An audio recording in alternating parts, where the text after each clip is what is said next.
Good afternoon, everyone. My name is Teresa Conroy-Roth, and I'd like to welcome you to episode 6 of my new series, Lightning Leadership. With me is my long-term friend. I can really say that, my long-term friend. He's a client, he's a partner, he's a confidant, and someone I deeply respect and admire. So, introducing you to Glenn Keller. Hi, Oh, that, Glenn. hello, and that's really nice. I feel exactly the same way. I think friends forward relationship for sure. Oh my goodness, yes. It was interesting. I went back to my emails, and I think my first point of contact where I had even heard the name Glenn Keller was back in March of 2013. Oh wow. Yeah, I had sent you a note from a mutual connection of ours, Pat Kitchen up at Pactive. Oh yeah. Hey, Trace, Glenn Keller lives in Indianapolis. You should reach out to him. So it's literally been 11 years since we've known each other and have working together and had lunches, and it's been a long-term great relationship. So thank you so much for Listen. all of your support and all of your stories, because I just love it. So tell me about global teams. How has leading global teams affected you and your worldview? Yeah. So okay. So I'd like to like when we talk about global teams and managing globally, leading globally, Yeah, right? There's a lot of different models, right? There's infinity different models, but generally you look at corporations are organized where you have kind of everybody does their own thing. Like here's the North American region, here's the Asian region, here's the yeah, South American region. And if you're the IT leader, the CIO, or whatever in that environment, um, you're kind of sort of a figurehead. Maybe you're in charge of strategy, okay, but don't really have like direct lines of accountability into the people that are running the show in the various locations. So it's kind of a loose couple type of thing, right? Each region is very independent. So then there's kind of the matrixed type of organization where everybody reports locally to some local management stream that's outside your span of control, but you're matrixed, right? Well, you have matrices to these people. So I'm not talking about either one of those. And what I will say about those are they're really, if you are trying to drive enterprise-wide solutions, enterprise-wide change, enterprise-wide transformation, those type of arrangements can be difficult. They can be difficult in terms of just getting anything done because at the end of the day, people respond to the person that does their performance review hmm, and is responsible for their paycheck, and nobody can blame them for that. So you're out there trying to get things done on your good looks, and for some of us, that's we don't have a whole lot in the bank. So the the the type of arrangement I'm talking about is when there is a fairly tightly coupled global organization where you as a CIO or leader, you have direct line of control over everybody in the organization. So now I'm responsible for the development, the the the growth, yeah, the pay, and everything else for people not only in my team around me in the U.S. but also people in China or Nepal or Argentina.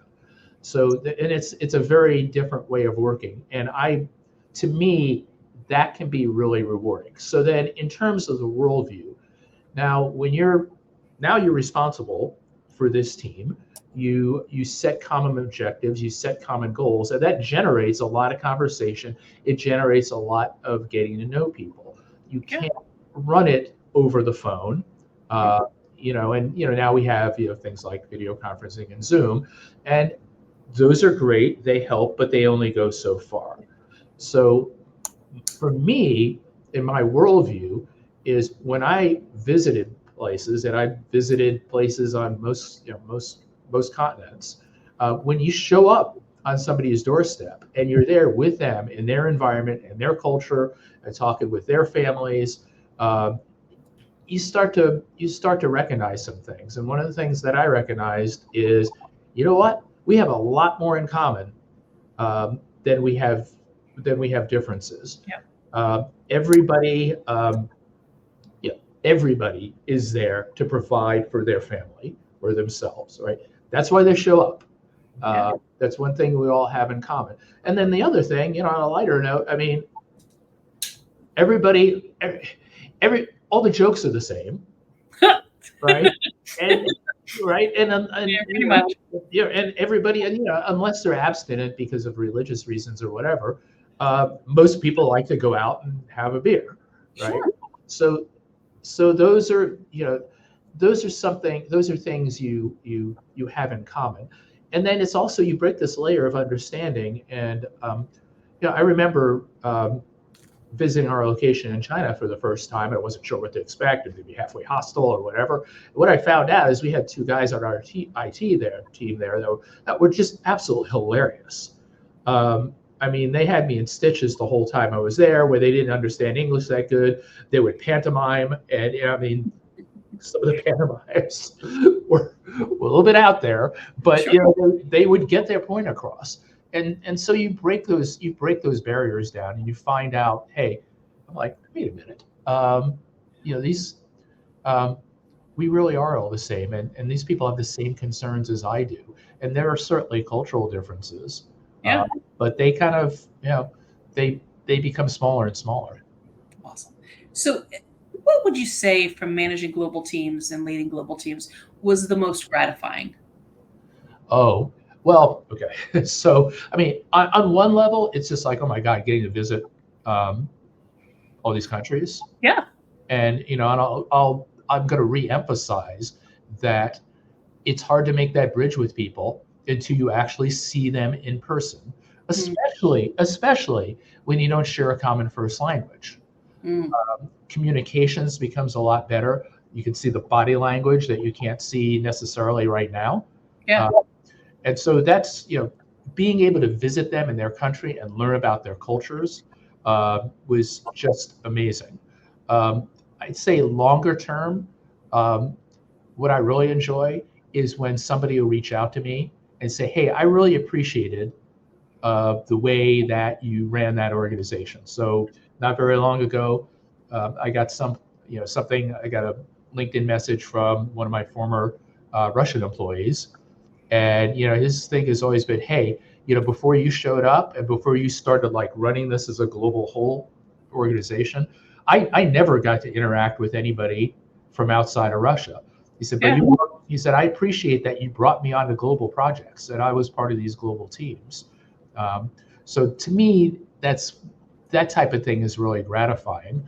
We had I was meeting with one of my former Hungarian teammates not long ago, and he told me, hey, we really appreciated the way you would give work to the Hungarian team.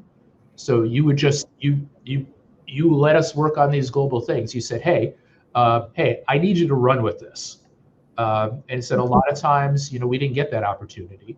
We got pulled in after the Americans like needed, bodies or something. Yeah. Letting us take the lead on stuff. We really appreciated that. I don't know if you know that. So that, like, hearing those type of reactions from people and maintaining those long-term relationships and people hitting me up like, in some cases 8-10 years after we've worked together, that I love that. I love it too. I really do. Well, thank you so much. I know we're kind of short on time, but I absolutely think that you are the best, and I think that I'm thrilled to have you on today, and I do appreciate it. So thank you. How can people find you if they want to hear more information or maybe listen to your blog? Yeah, you can certainly hit me up by LinkedIn message on Glenn Keller on LinkedIn, and you could also check out my creative writing blog at glennkeller.com. So there's all kinds of content there, and if you like it, you can follow and you can send me a message on email there as well. Well, thank you so much, Glenn. I appreciate it. Have a great rest of the day. Okay, thank you.